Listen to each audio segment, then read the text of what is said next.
Ayo berinvestasi akhirat, bangun rumahmu di surganya. Sempurnakanlah ibadah Anda dengan beramal jariah yang pahalanya tidak terputus hingga akhir kiamat.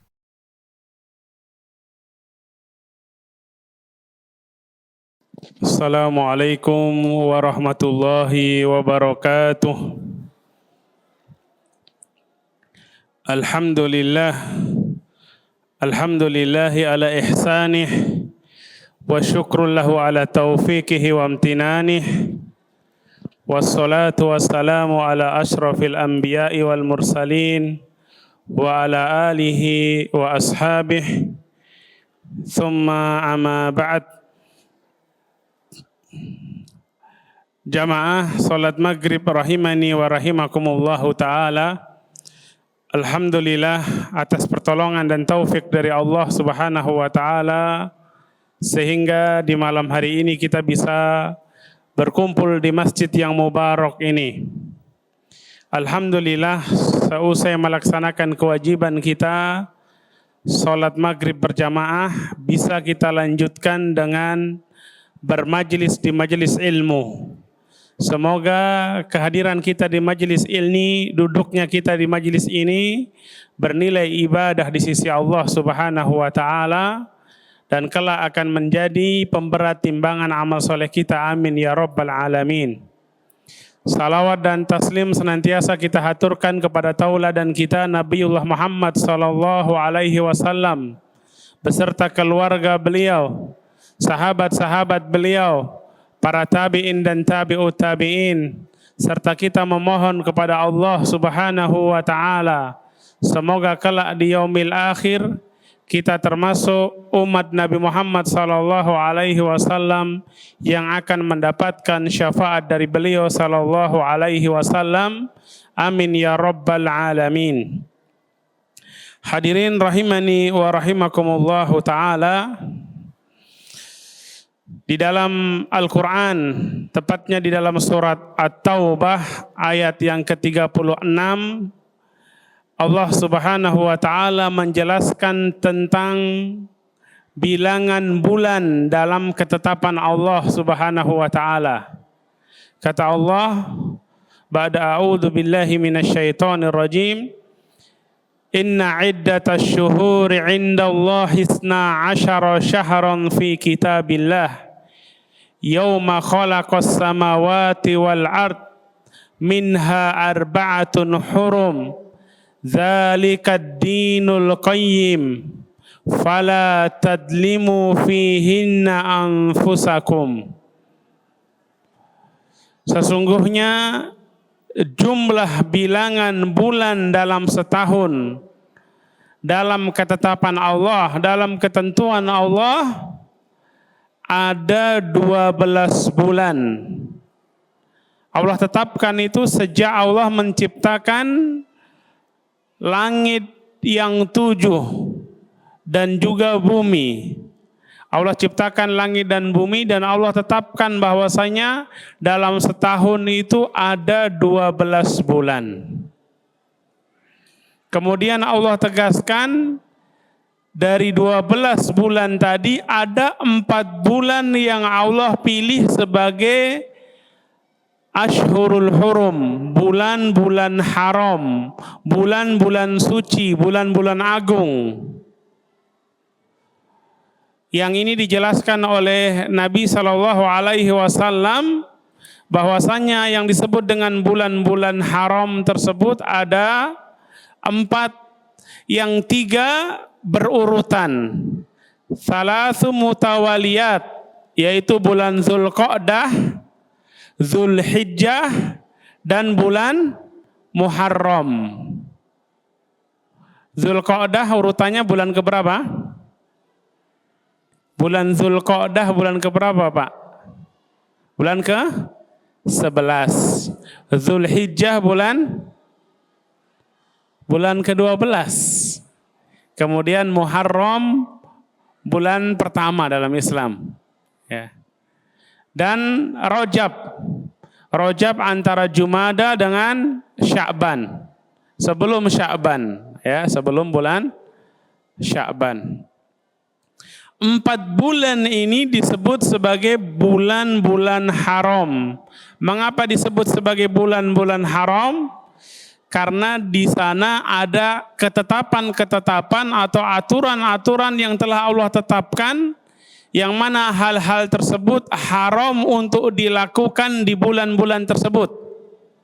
Di antaranya, umat Islam diharamkan memulai peperangan di bulan-bulan tersebut. Maka riwayat-riwayat atau dalil-dalil yang menyebutkan Nabi pernah berperang di bulan-bulan haram, kata para ulama, itu terjadi sebagai difa'an, bentuk pembelaan, mempertahankan diri, mempertahankan negara kaum muslimin. Bukan beliau yang mengawali menyerang. Yang dilarang adalah mengawali menyerang. Sengaja menyerang musuh, memicu peperangan di bulan-bulan haram, hukumnya haram, tidak boleh. Kemudian juga di bulan-bulan haram, Allah tegaskan dalam ayat tadi, fala tadlimu fihinna anfusakum. Janganlah kalian menzalimi diri-diri kalian pada bulan-bulan tersebut. Kezaliman di sini adalah maksiat. Berbuat maksiat atau berbuat dosa apapun terlarang. Terlarang di 12 bulan. Lebih terlarang lagi di 4 bulan-bulan haram tersebut. Jadi kata para ulama, fala tadlimu fihinna anfusakum ay fi jami'il ashhur. Semua bulan, yang 12 bulan tadi kita dilarang berbuat haram, berbuat dosa.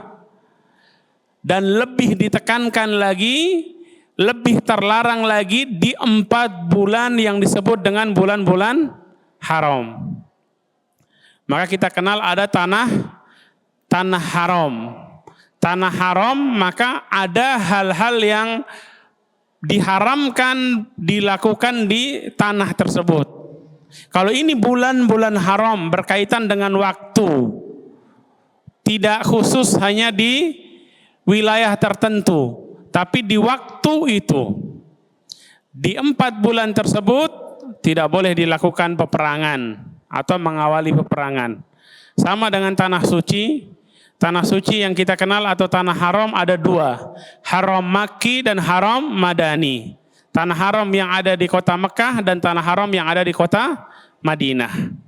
Di sana ada aturan-aturan Allah yang haram untuk dilanggar. Di antaranya apa?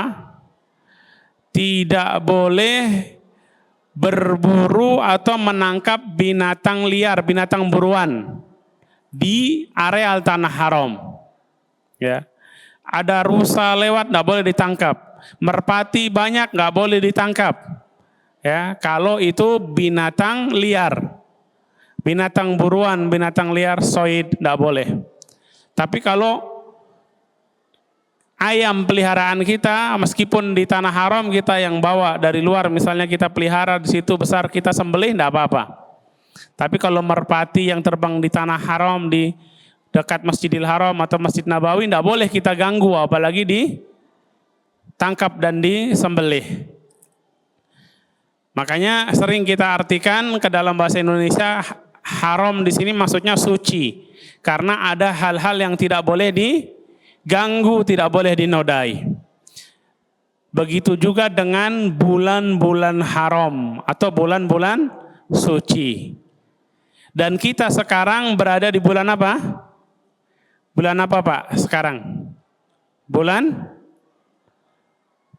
Muharram. Nama bulannya Muharram. Ya, Muharram, Safar, ya kan? Dia termasuk bulan-bulan haram. Ya, bulan-bulan haram tadi ada 4 apa? Zulqa'dah, Zulhijjah, Muharram dan yang keempat tadi apa? Rajab. Bulan Rajab. 4 bulan ini adalah bulan-bulan suci atau bulan-bulan haram. Yang dosa seseorang jika dilakukan di bulan itu, meskipun dosa itu 1 tetap hitungannya 1. tetapi keburukannya lebih besar. Dosa hitungannya satu, nggak dilipat gandakan. Dosa itu dalam Islam tidak dilipat gandakan, tapi dampak buruknya lebih besar. Ya, dia lebih buruk, lebih besar, ya. Pengaruh buruknya kepada pelakunya ataupun kepada, ya, dosa lebih besar. Kemudian berkaitan dengan bulan Muharram secara khusus, Nabi SAW menyebut bulan Muharram ini sebagai bulannya Allah. Syaharullahil Muharram, bulannya Allah, bulan Muharram. Safar, Rabiul Awal, Rabiul Akhir, semua itu bulannya siapa? Ramadan, Sya'ban, bulannya siapa? Bulannya Allah bukan? Bulannya Allah. Semua bulan sebanyak 12 bulan itu adalah miliknya Allah Subhanahu wa taala. Allah yang menciptakan bulan-bulan tersebut, Allah yang menetapkan bulan-bulan tersebut. Tetapi Nabi mengkhususkan bulan Muharram, hanya bulan Muharram yang disebut sebagai bulannya Allah. Ini menunjukkan keistimewaan bulan Muharram. Sebagaimana rumah, semua rumah yang ada di atas muka bumi ini pada hakikatnya milik siapa? Milik rumah Bapak, rumah saya, rumah kita semua hakikatnya milik siapa? Milik Allah Subhanahu wa taala. Tetapi yang disebut sebagai Baitullah adalah hanya masjid-masjid saja disebut sebagai Baitullah, rumahnya Allah. Menunjukkan keagungan masjid. Begitu juga dengan bulan Muharram. Nabi sebut sebagai Syahrullah, bulannya Allah. Ini menunjukkan keistimewaan bulan Muharram dibanding dengan bulan-bulan yang lain. Lantas bulan Muharram yang istimewa sampai disebut sebagai bulannya Allah, adakah amalan-amalan khusus? Adakah amalan yang kita dianjurkan untuk melakukan atau menghidupkan amalan tersebut di bulannya Allah ini? Hadis yang sahih dan sharih menjelaskan tentang keistimewaan bulan ini dan juga amalan yang dijelaskan atau dianjurkan hanya berkaitan tentang puasa. Adapun amalan-amalan khusus yang lainnya, wallahu taala alam, sejauh yang kami tahu tidak ada. Yang ada hanya berkaitan dengan anjuran berpuasa. Karena Nabi mengatakan afdhalus siyami ba'da Ramadan syahrullahil Muharram. Sebaik-baik puasa setelah puasa Ramadan adalah puasa yang dilakukan di bulannya Allah, yaitu bulan Muharram. Yang dimaksud di sini adalah puasa sunnah. Tentu yang paling utama puasa Ramadan, karena Ramadan wajib. Dan Nabi mengatakan afdhalus siyami ba'da Ramadan syahrullahil Muharram. Puasa di bulannya Allah, bulan Muharram. Lantas bagaimana dengan hadis yang menjelaskan bahwasanya bulan yang Nabi paling banyak berpuasa setelah Ramadan adalah bulan Sya'ban? Sebagian ulama menjelaskan beliau melakukan itu di awal sebelum turunnya wahyu tentang keutamaan bulan Muharram. Ala kulli hal tidak ada kontradiksi di sini. Ya. Dan Nabi SAW ketika menjelaskan dengan lisan, maka ini akad lebih kuat secara hukum karena disampaikan kepada umat beliau SAW untuk diamalkan. Sebaik-baik puasa setelah puasa bulan Ramadan, puasa di bulan Muharram. Para ulama menjelaskan di sini berarti kita dianjurkan memperbanyak puasa sunnah di bulan Muharram. Tapi Nabi tidak berpuasa dari tanggal 1 sampai akhir bulan, tidak. Beliau berpuasa selama 1 bulan penuh hanya di bulan apa? Ramadan. Bulan lain tidak. Namun demikian, banyak puasa yang bisa kita lakukan. Seperti apa? Yang biasa berpuasa Daud, silahkan. Berpuasa di Senin dan Kamis, tafadhol. Puasa 3 hari setiap bulan, silahkan dilakukan. Karena masuk dalam kategori afdhalus siyami ba'da Ramadan Syahrullahil Muharram. Dan secara khusus Nabi SAW mengajarkan kepada kita puasa di tanggal 10 Muharram yang disebut dengan hari Asyura. Hari Asyura berarti hari ke-10 di bulan Muharram. Apa keistimewaannya? Nabi SAW mengatakan ahtasibu 'ala Allah an yukaffira sanata qablah. Aku berharap memohon kepada Allah agar Allah menggugurkan dosa-dosa 1 tahun sebelumnya. Puasanya 1 hari, pahalanya menggugurkan dosa selama 1 tahun sebelumnya. Dan puasa Asyura ini Nabi telah lakukan sejak beliau berada di Mekah. Bahkan orang-orang jahiliyah pun dulu mereka puasa Asyura. Maka sebagian ulama mengatakan sebelum datangnya kewajiban puasa Ramadan, dulu awalnya puasa Asyura itu wajib. Karena Nabi tidak pernah tinggalkan. Nanti setelah kapan diwajibkannya puasa Ramadan? Kapan jamaah? Kapan turun perintah untuk melaksanakan puasa Ramadan? Tahun keberapa? Tahun kedua Hijriyah. Turun wahyu tentang perintahnya, tentang wajibnya puasa Ramadan, maka Asyura yang selama ini tidak pernah ditinggalkan puasa tanggal 10 Muharram menjadi hukumnya sunnah. Yang mau puasa silakan, yang tidak berdosa. Tapi sunnahnya sunnah muakkadah, sunnah yang sangat ditekankan. Dan ketika Nabi SAW berpuasa, ternyata ketika Nabi sudah di Madinah, orang-orang Yahudi mereka pun berpuasa di hari Asyura. Maka ditanyakan kepada mereka, mengapa mereka puasa di hari Asyura? Jawab mereka apa? Hada yaumun adzim najallahu fihi Musa wa qaumahu. Ini adalah hari yang sangat agung.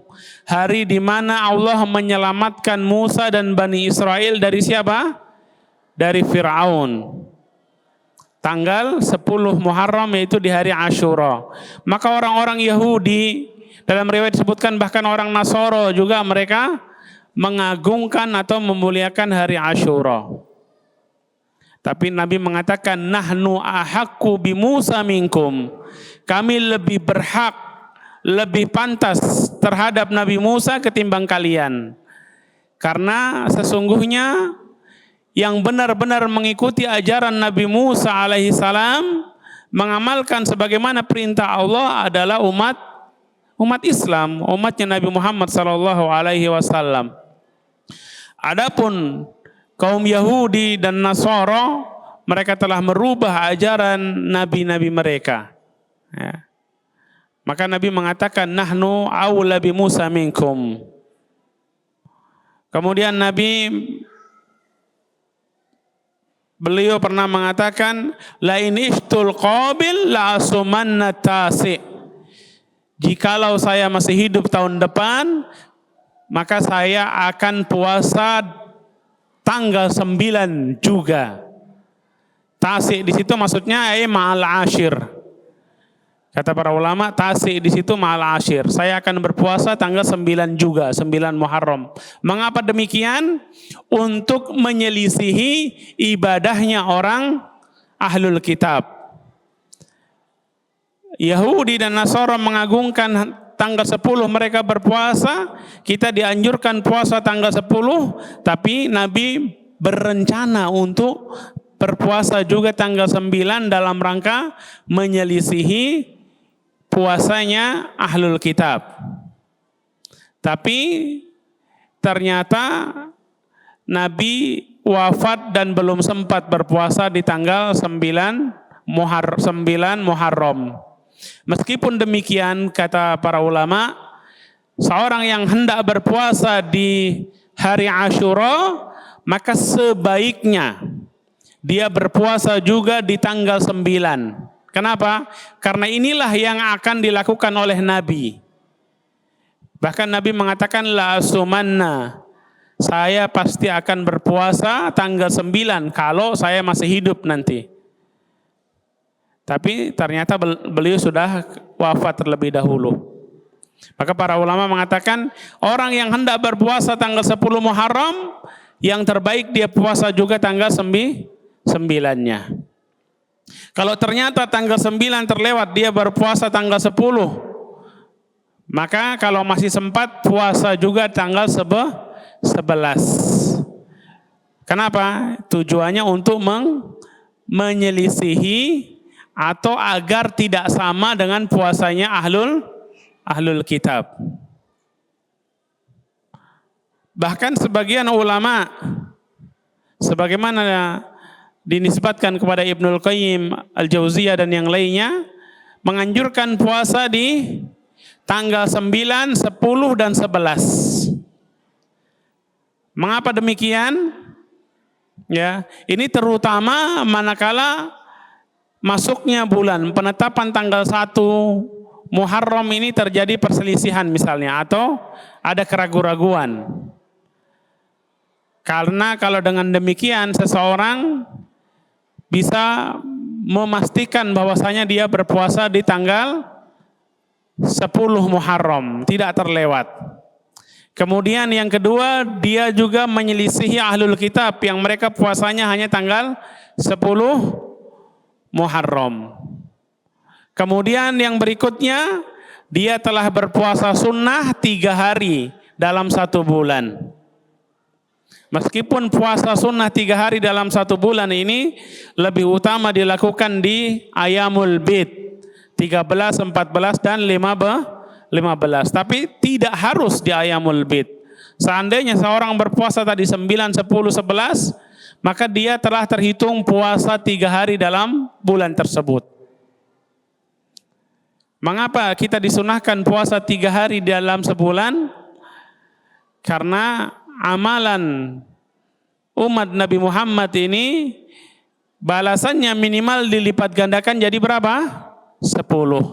Kalau kita puasa 3 hari dikali 10 berarti jadi 30. Puasa 3 hari setiap bulannya, maka seakan-akan kita puasa 1 bulan penuh setiap bulannya selama 12 bulan, berarti pahalanya seperti orang yang tidak pernah berbuka selama 1 tahun, puasa terus setiap hari. Taib, kembali ke puasa tadi, puasa sunnah yang dianjurkan di tanggal 10, tapi bagusnya dibarengi dengan puasa tanggal 9 atau tanggal 11. Bagaimana dengan orang yang dia sudah dia hanya bisa puasa di tanggal 10 saja? Ada di antara ulama yang mengatakan makruh, ada. Tapi wallahu taala alam, yang lebih rajih insyaallah tidak mengapa.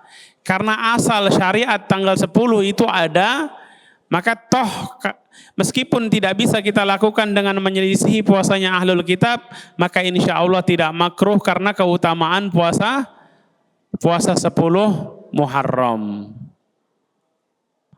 Dan tadi di awal sudah kami singgung, dalil yang sahih dan sharih menunjukkan tentang keutamaan bulan Muharram adalah tentang puasa. Puasa sunnah secara umum ataupun puasa di hari Asyura. Adapun sebagian orang menganjurkan amalan-amalan khusus. Sebagian mereka berkeyakinan kalau dia bercelak di memakai celak di hari Asyura maka matanya tidak akan buta selama-lamanya, atau kalau dia bersedekah di hari Asyura terutama kepada kerabatnya akan dilapangkan rizkinya, ini semua tidak ada dalilnya. Kalau toh kita bersedekah, bersedekah saja tetapi tanpa meyakini keutamaan tertentu. Dan ini akhirnya ada dua golongan atau dua kelompok yang dua-duanya punya keyakinan yang tidak tepat tentang hari Asyura atau tanggal 10 Muharram. Satu yang ekstrem kiri, mereka berkeyakinan hari Asyura adalah hari duka cita, hari berkabung, hari duka. Karena mereka mengatakan hari Asyura ini adalah hari terbunuhnya cucunya Rasulullah. Siapa? Al-Husain ibnu Ali ibni Abi Muthalib. Ibnu Abi Thalib, afwan. Beliau terbunuh di Karbala. Dibunuh dalam kondisi dizolimi. Kita yakin beliau syahid. Kita yakin orang-orang yang membunuhnya mereka melakukan kezaliman dan dosa besar. Membunuh cucu Rasulullah yang sangat disayangi oleh Rasulullah, bahkan Nabi mengatakan Al-Hasan dan Al-Husain itu adalah pemimpinnya pemuda-pemuda ahlul jannah nanti di surga. Tapi tidak berarti lantas dengan terbunuhnya Al-Husain kita jadikan hari Asyura sebagai hari berduka. Mengapa tidak boleh? Al-Husain adalah manusia yang sangat mulia. Tapi semulia-mulianya Al-Husain mana lebih mulia dengan Al-Hasan? Al-Hasan lebih mulia. Semulia-mulianya mereka berdua mana lebih mulia dibandingkan dengan Ali bin Abi Thalib? Ali bin Abi Thalib. Semulia-mulianya Ali bin Abi Thalib mana yang lebih mulia jika dibandingkan dengan Rasulullah sallallahu alaihi wasallam? Rasulullah. Tapi apakah kita diperintahkan menjadikan hari wafatnya Nabi sebagai hari berkabung nasional, hari berduka? Apalagi sebagian mereka menjadikan hari itu sebagai hari berduka dengan cara-cara yang menyimpang dari ajaran Nabi sallallahu alaihi wasallam. Bahkan terang-terangan menyelisihi sunnah Nabi. Nabi pernah mewanti-wanti agar kita tidak meratapi mayit, bersedih berlebihan sampai melakukan hal-hal yang terlarang. Kata beliau sallallahu alaihi wasallam, laisa minna man latamal khudud wa syaqqal juyub. Bukan termasuk golongan kami orang-orang yang ketika ditimpa musibah mereka menampar-nampar muka mereka, menyobek-nyobek baju mereka, menyobek kantong baju mereka. Kata Nabi, laisa minna, bukan termasuk golongan kami. Tapi yang dilakukan oleh orang-orang yang tadi mengklaim mencintai Al-Husain, justru sebaliknya. Justru bertentangan dengan larangan Nabi tadi. Yang dilarang malah dilakukan. Mereka memukul-mukul wajah, bahkan ada yang menyakiti diri sendiri dengan menggunakan senjata tajam, ada yang pakai parang, pisau, dia bacok-bacok badannya, ya. Katanya dalam rangka membuktikan cinta kepada Al-Husain. Cinta seperti apa yang mereka lakukan? Adakah cinta mereka melebihi cintanya sahabat kepada Al-Husain? Tentu tidak. Dan tidak ada seorang pun dari sahabat, dari murid-murid Rasulullah yang melakukan hal seperti yang mereka lakukan. Maka jangan sampai kita ataupun anak keturunan kita, orang-orang yang kita cintai, terpapar oleh virus ini. Dengan dalih mencintai Al-Husain, melakukan hal-hal yang bertentangan dengan syariat Nabi sallallahu alaihi wasallam. Kemudian di sisi lain ada yang berseberangan menjadikan hari Asyura sebagai hari sukacita, hari bergembira, seakan-akan hari Idul, seperti Idul Fitri ataupun Idul Adha. Mereka bergembira, mereka memberikan hadiah kepada keluarganya, memberikan hadiah dan macam-macam, menganggap hari itu sebagai hari sukacita, ini pun tidak sesuai. Tidak ada dalilnya. Nabi dan para sahabat tidak pernah melakukannya. Maka jalan yang tengah yang harus kita pilih adalah mengikuti sunnah Nabi dengan apa? Berpuasa, ya, tanpa menambah-nambah dengan amalan-amalan yang tidak ada contohnya dan dengan keyakinan yang berbeda. Kemudian juga yang banyak terjadi di masyarakat meyakini bulan Muharram sebagai hari sial. Ini juga keliru. Ada di antara mereka menganggap ini hari atau bulan angker. Tidak boleh buat hajatan, tidak boleh menikahkan keluarganya, tidak boleh membangun rumah dan seterusnya. Ini pun tatayur. Ini adalah keyakinan yang tidak tepat.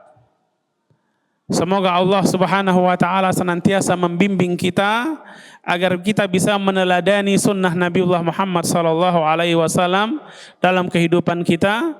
Wallahu taala a'lam bisawab. Subhanakallahumma wa bihamdik asyhadu an la ilaha illa anta astaghfiruka wa atubu ilaik. Assalamualaikum warahmatullahi wabarakatuh.